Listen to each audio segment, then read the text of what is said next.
John Airy here with AintItCool.com, coming to you from my friendly neighborhood local video store, Vulcan Video, with a review today of Monster Brawl. The setup's pretty simple, where you have 8 monsters invited to a no-holds-barred, battle-to-the-death wrestling tournament in the middle of an isolated forest.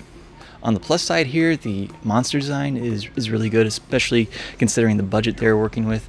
Frankenstein, the Swamp Thing knockoff, the werewolf monster, all look really, really cool on film. Another nice thing about this is it's set up as a tournament, so you could have some fun here with a group of guys taking shot bets or any other kind of bet on who will win the different matches. Also, the cast is really good. You have Dave Foley here, Mouth of the South Jimmy Hart, Kevin Nash plays a handler slash manager to the zombie guy. You have MMA ref Herb Dean, and in a weird bit of casting, you have the voice of Lance Henriksen doing this narrator thing that's very like Mortal Kombat. So if there's like a fatality or someone gets a really good move in, you have him doing, essentially a Mortal Kombat knockoff voiceover. It's really strange.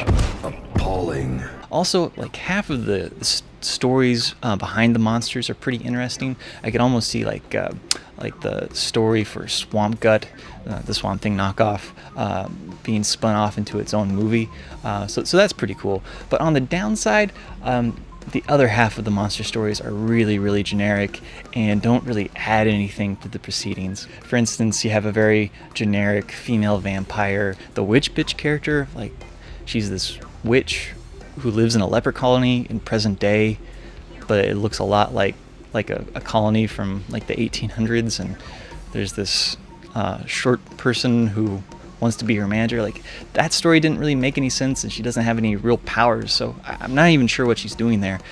So it's sort of a mixed bag when it comes to the character backgrounds here. And I know you're not watching this film for the background on the monsters and what's their motivation, but some of them are really well done, and some of them are just way too generic. Also, for a wrestling movie, this is essentially a wrestling movie where you're having the monsters wrestle each other. The action is kind of slow and bogged down. I would have liked to have seen some more high-flying moves or some bigger wrestling moves here, but it's fairly generic, and there are times when you'll kind of space out, or at least I kind of spaced out during the wrestling matches, and I'm a guy who enjoys a good wrestling match, and you're not going to see a really good one here, unfortunately. The live television program that the world they're trying to set up with that never really takes, and I think part of the reason is there's no studio audience, and they explain that in the film, where the reason they have no studio audience is because the monsters are so dangerous, and I buy that, but it just never quite gels. It doesn't seem like a live program, it doesn't quite seem like a movie, it's somewhere in between, and it just doesn't, I don't know, it just doesn't gel right. Overall, it's a fun concept for a film, but I don't know if I can really recommend it.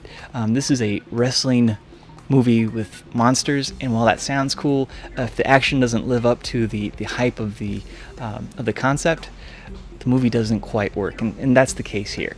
Monster Brawl, fun with some friends and some brews late at night, but otherwise, it might be one that you skip. But those are just my thoughts. You can leave your comments below and keep checking back in with AintItCool.com for more news and reviews. I'm John Airy.